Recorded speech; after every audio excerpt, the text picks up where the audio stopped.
presse d'Europe 1, Olivier Delagarde. Ce matin, vous nous emmenez à la rencontre d'une France dont on parle peu. Et direction Fleury-Mérogis, en Essonne, rassurez-vous Dimitri, pas pour aller en prison, mais au restaurant Pacifique 91. Ça ne vous dit rien? Eh bien, c'est le nouveau concept qui cartonne et qui promet de faire des petits dans toutes les périphéries. Enfin, des petits. Il s'agit de restaurants gigantesques qui proposent à leurs clients des buffets à volonté. 500 places assises, 50 mètres de linéaire de nourriture, de la pizza au curry d'agneau, en passant par le pâté croûte et le rouleau de printemps. Autant que vous voulez pour 17,90 à midi et 26,90 € le soir et le week-end. C'est Armel Camelin du Parisien qui nous fait découvrir ce temple paradoxal de la classe moyenne. Paradoxal parce que les Français ont une double vie alimentaire, écrit-elle. C'est-à-dire qu'ils mangent plutôt sainement à la maison, mais plus du tout quand ils sortent, et ça leur plaît beaucoup. On est effectivement ici dans la surconsommation conviviale, explique Jean-Pierre Corbeau, sociologue de l'alimentation.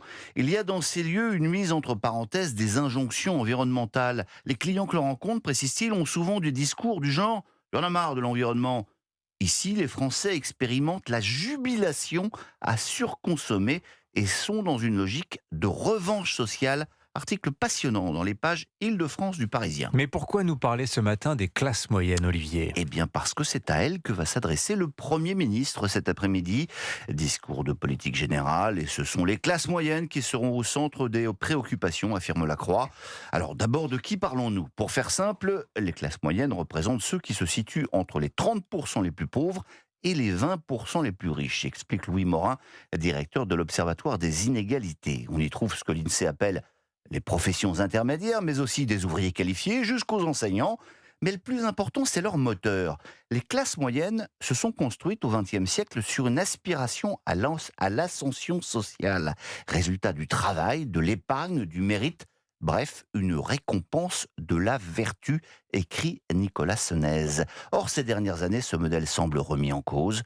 Pour eux, l'accès à la propriété est plus difficile, l'ascenseur social leur paraît comme bloqué, et elles contribuent plus légèrement au système qu'elles n'en sont bénéficiaires. Leur reste à vivre n'est pas significativement supérieur à celui de ceux qui ne travaillent pas et bénéficient des minima sociaux. Et c'est donc à eux que Gabriel Attal va devoir redonner des raisons d'y croire cet après-midi. Alors le Premier ministre va également et évidemment être très attendu par les agriculteurs. Eh oui, annonce à gogo. Et urgence oblige, dans les Échos, Cécile Cornudet explique qu'il s'agit pour lui d'abord de calmer la colère agricole sans donner un coup d'arrêt à la transition écologique. Mais avant qu'il ne s'exprime, on se permettra de conseiller à notre Premier ministre la lecture de la longue interview de Pierre Vermeuren dans les Échos. Cet historien s'intéresse depuis longtemps à l'évolution de la société française et il nous refait le film de ce qui s'est passé depuis les années 50, cette américanisation du pays. Parce que nous sommes le pays le plus américanisé d'Europe. Record du nombre de fast-food et de supermarchés. Notre alimentation a été saccagée, écrit-il. Pizza, hamburgers, donuts, kebabs, frites. Les pauvres mangent de plus en plus gras et sucré. Les Français sont devenus des consommateurs hors sol. Et dans une société à la dérive qui doit suivre les injonctions contradictoires de ses dirigeants, les paysans sont devenus un refuge culturel de l'identité de la France, affirme-t-il. Nous sommes face à des choix de société et de civilisation, mais c'est à ceux qui dirigent l'État de choisir, pas au peuple appauvri. Vous n'avez pas terminé sur une note aussi grave, Olivier, rassurez-moi. Écoutez, on commençait avec les buffets à volonté. C'était bien. Nous allons terminer avec les apéros de la mort. Oula. C'est Lacroix qui s'intéresse aujourd'hui aux nouveaux rites funéraires, à ces startups qui s'appuient sur le numérique pour accompagner le deuil et qui secouent tout de même pas mal le milieu traditionnel des obsèques. Il y a donc ce concept d'apéro de la mort, des groupes de parole entre inconnus qui se retrouvent dans un bar pour papoter de la perte d'un être cher ou de sa préparation à son propre départ. Mais il y a plein de nouveaux services, raconte Baptiste Candace, des coachs en accompagnement au deuil. Et puis cette entreprise qui vous propose, si vous n'avez ni famille ni amis, d'entretenir votre tombe après votre mort, 33 € par mois, 4 passages par an, nettoyage, fleurissement, photo du résultat communiqué par mail.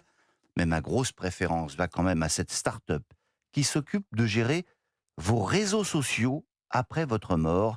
Et là, nous voilà sauvés. Même plus besoin de ressusciter, Dimitri, au XXIe siècle. Le réseau social n'est-il pas à la mémoire ce que le buffet à volonté est à la gastronomie. On va y réfléchir aujourd'hui. Merci beaucoup. On a bien fait de venir et de se lever.